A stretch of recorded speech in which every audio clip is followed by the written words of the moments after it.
Bonjour la compagnie des couleurs, bienvenue dans la petite bibliothèque d'inspiration en aquarelle, un petit carnet que je vous propose de réaliser et dans lequel vous irez piocher en cas de panne d'inspiration. Donc dans ce carnet, je vous donne des idées. Le tuto que je vous propose aujourd'hui fait suite à celui-ci. Sur notre groupe, vous avez été plusieurs à me dire que vous aviez du mal à réaliser des sapins. Donc je vais vous montrer aujourd'hui en gros plan et sur support sec comment on fait un sapin directement à la peinture. Pour les couleurs, c'est libre, mais prenez un vert clair, un vert foncé. Je vous donne même pas les références ici parce que c'est pas l'objectif. Et puis je vais essayer de donner un petit peu de mouvement avec un marron moyen. Et puis j'irai peut-être jusqu'au gris pour la dernière ombre, je verrai. Et je vais vous montrer un exemple avec mes deux pinceaux. Le Léonard numéro 4, série 20 RO Ruby. Et ça c'est mon pinceau à la vie. Léonard Aquarellis, série 870 RO numéro 3/0. Mon pot d'eau est à droite de la caméra.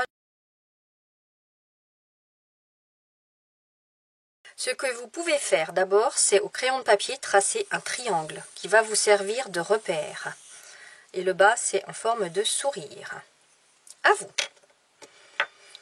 Pour débuter, je prends mon plus petit pinceau, mon vert clair, et je vais tracer un axe central qui va me servir de guide.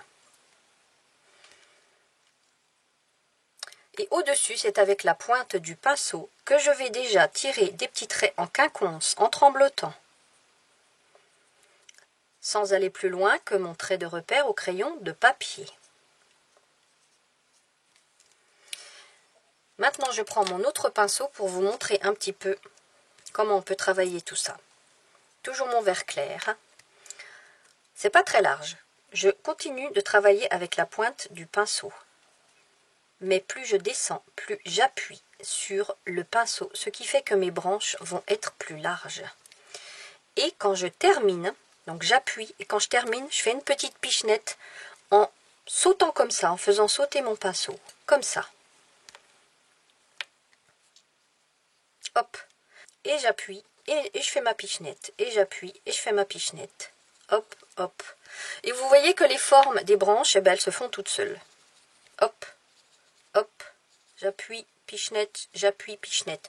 Retenez ce rythme-là comme une petite chanson. Et j'appuie, et pichenette. Et j'appuie, et pichenette. Et j'appuie. N'importe quoi. Enfin bon, si ça peut vous aider après, hein. Hop, voilà.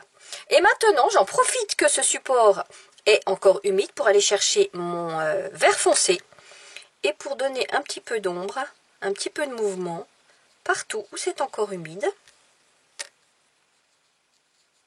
Et puis si c'est plus humide, c'est pas grave, je repasse, hein. Hop. Sur le dessus, pareil. Bon, là, sur le dessus, ça va déjà être sec. Et maintenant, avec mon petit pinceau numéro 4 de chez Léonard, je vais chercher mon marron pour donner du mouvement. Alors, quand je dis donner du mouvement à une illustration, c'est rajouter une couleur improbable. Parce que si on ne donne pas de mouvement, les aquarelles, elles sont un peu plates.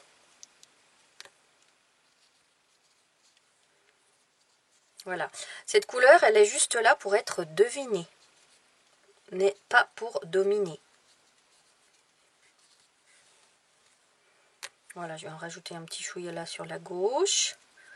Maintenant, si je souhaite que ce soit un petit peu plus touffu par-ci par-là, je prends mon petit pinceau, puis je remplis. Je peux même rajouter des ombres. Là. Vous voyez? On dit que la lumière vient de la droite, donc mon sapin va être plus foncé sur la gauche. Donc je renforce mes petites ombres sur la gauche en partant de mon axe central.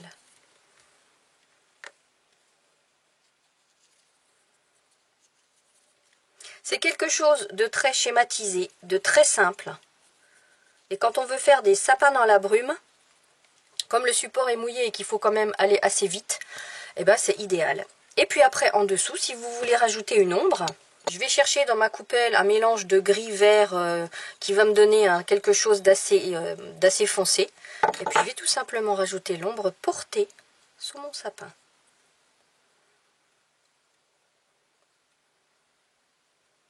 Et si je veux renforcer cette ombre, eh bien, je vais chercher du gris foncé et je tapote pour renforcer comme ça.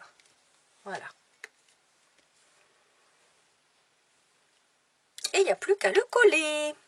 Alors pour faire ce tuto, ça c'est le tuto numéro 12, les sapins du fond ne sont faits qu'avec du gris, plus ou moins dilué, vous voyez la différence d'intensité. Ici c'est fait qu'avec une seule sorte de vert et devant j'ai pris 2 verres, un pour les couleurs claires, ça devait être du vert olive et après un vert foncé pour faire les ombres.